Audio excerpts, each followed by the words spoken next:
All right, the memory hole here on Morning Kick Around. Why so much fear about failed American leagues, Jason? The news of the USL planning a competing D1 league in the near future has stirred up the conversation of just how the structure of American soccer is. Why is it the way it is? A lot of people thinking, how did we get here? And we've been talking a lot about PLS rules and trying not to replicate the failures of past. And there was a period that, in my memory, I was a little bit murky on. The NASL was not the only ever previous American soccer league, as some have in their mind. There was a series of failures that led to that. And I've come across a video that does a pretty good job of articulating kind of like, after the 1966 World Cup and prior to NASL, there was a bit of a wild west of American soccer, of investors thinking they found a kind of a pot of gold in the American soccer market. And so we're kind of going to watch along with that and kind of see if we can get some clarity of why the Pro League standards kind of came about. Yeah, I mean, I think a lot of people. So, my guess is that a lot of our viewers, all the MK Ultras who are partaking of the show today and have been paying attention, especially as we talk about USL launching a First Division league or planning to, probably know some of this, right? You know about the recent lawsuit between the NASL and US Soccer. NASL 2.0, we're pointing out, not the same as the original NASL, obviously, but they use that name.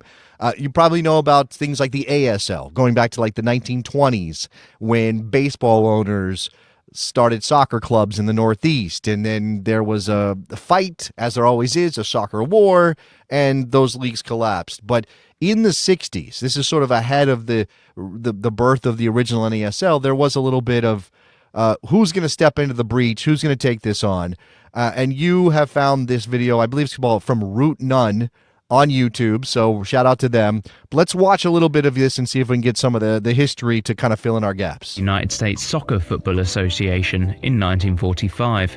The USSFA, which remarkably at the time consisted of just 2 members of staff, would have no doubt been overwhelmed with the amount of attention that they were suddenly receiving.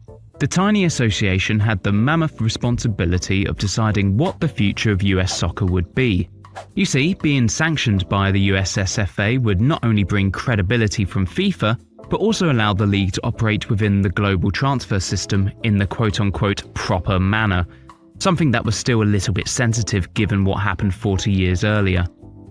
I want to point out here, as I pause this, that so much of what was going on then is very similar to what has been happening in American soccer, since. I mean, and it's not any different. I mean, we may think of this as sort of like, modern corporate ideas of how to run things, and business is first, and it's all about money, and it's just they were doing this in the 60s. I mean, none of this was for the love of the game, and it was all born, Robert, of we don't have a league, we don't have existing clubs, right? So if you think about the way English football developed, and then it's happened, spread across Europe and around the world, is a bunch of people got together and said, we're going to make a club. We want to play some soccer. And then they went, well, we want to play somebody else besides ourselves. And then, there's a club down the road. Oh, well, now we've got 10 of these and 12 of these and 20 of these. And, maybe we can form a league and maybe we all get together. But it's those people were always thinking about their club and then joining up to play games. This is all top down. This is all league first, right? The whole idea is let's start a league and then we go populate with teams. And it flips the dynamic in a way that I think is pretty, not destructive. I don't think that's the right way to think about it, but it certainly isn't ideal if you're a purist. Do you know what I'm saying?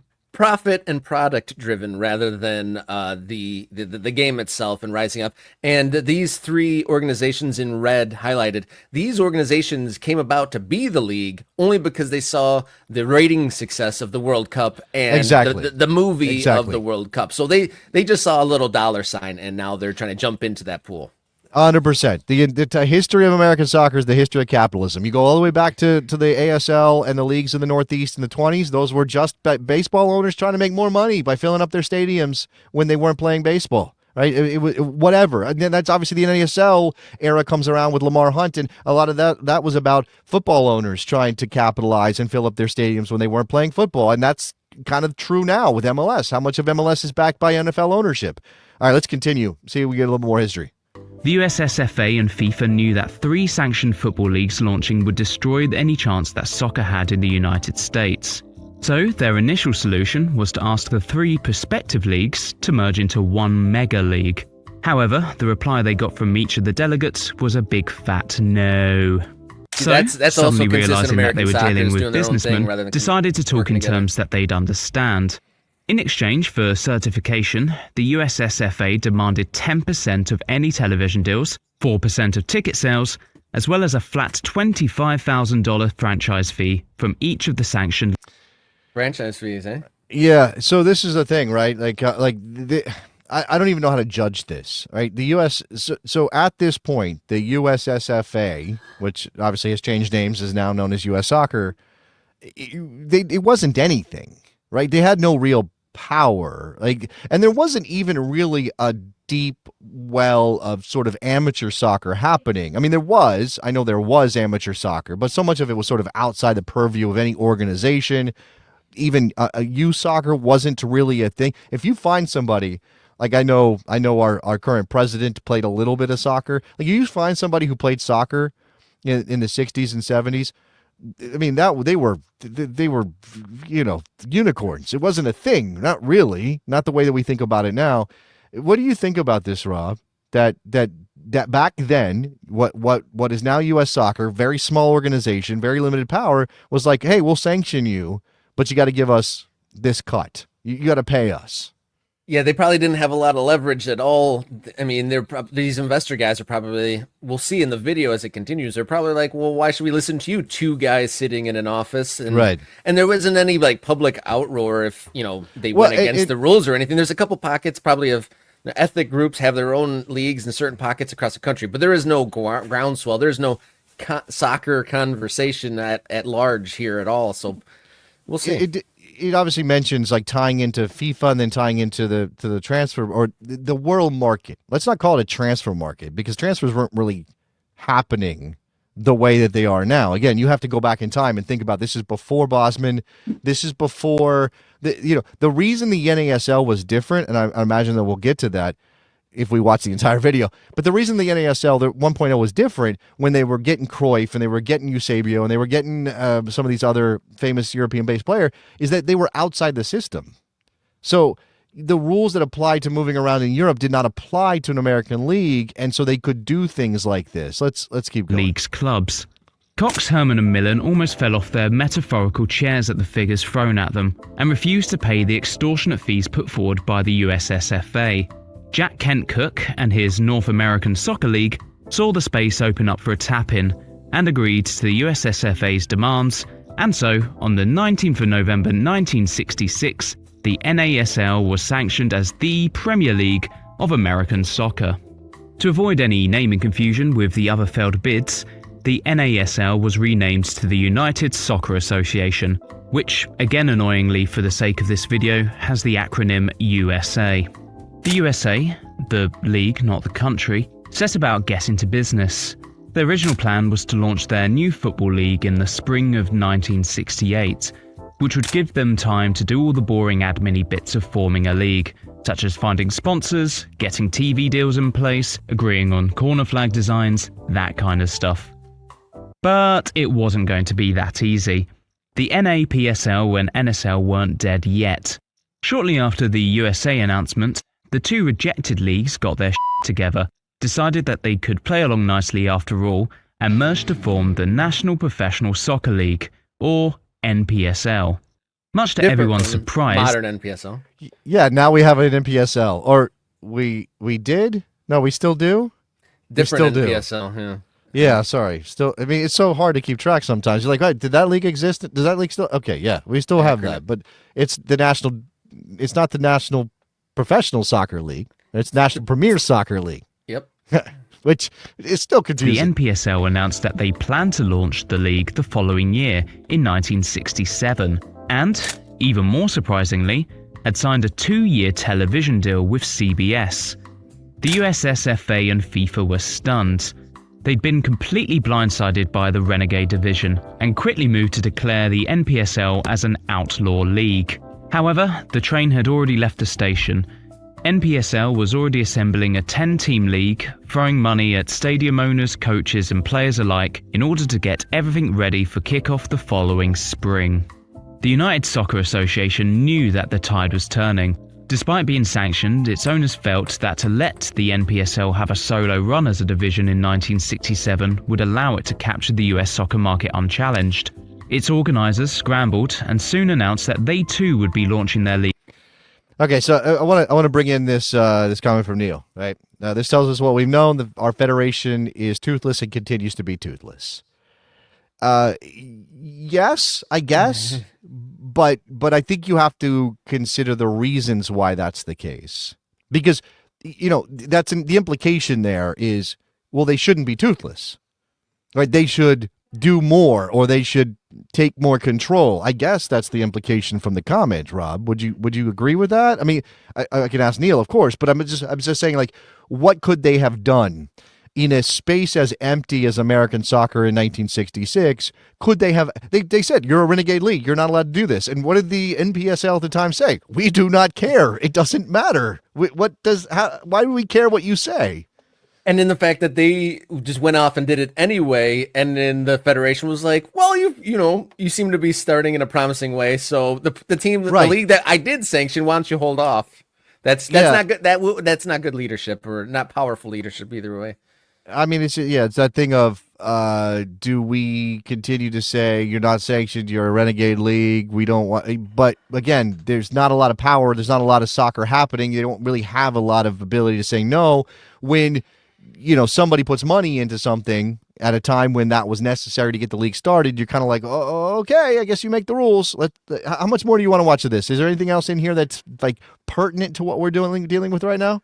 I guess it gets into some fun stuff about how the league that got the CBS contract was making their players take dives so they could take commercial breaks during the game and stuff like that. Well, that's insane. There's some interesting tidbits coming up if we want to watch like maybe another minute or so. Oh yeah, let's watch a couple minutes more. In 1967, in an attempt to keep pace with the NPSL.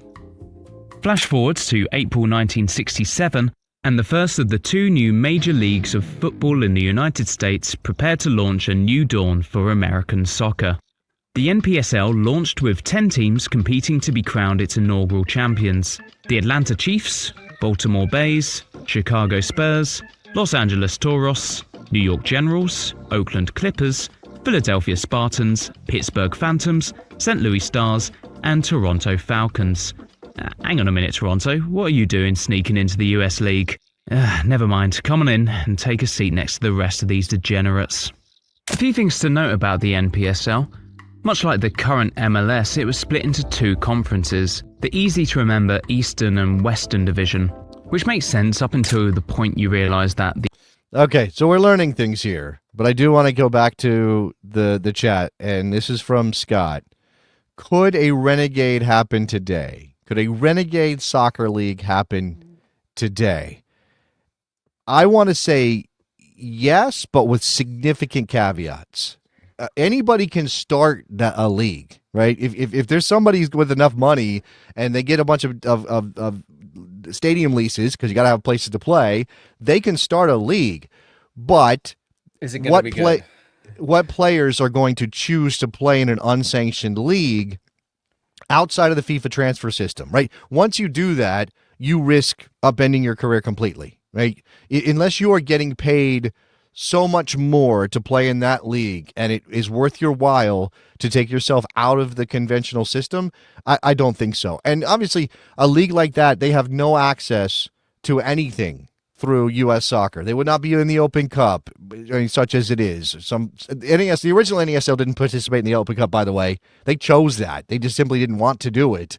So there is precedent for that. But I think the landscape is so decidedly different, and American soccer now is so connected to international football that it would be really hard for a renegade league to survive. I just don't think the quality of players would be there, is what I'm saying, Rob.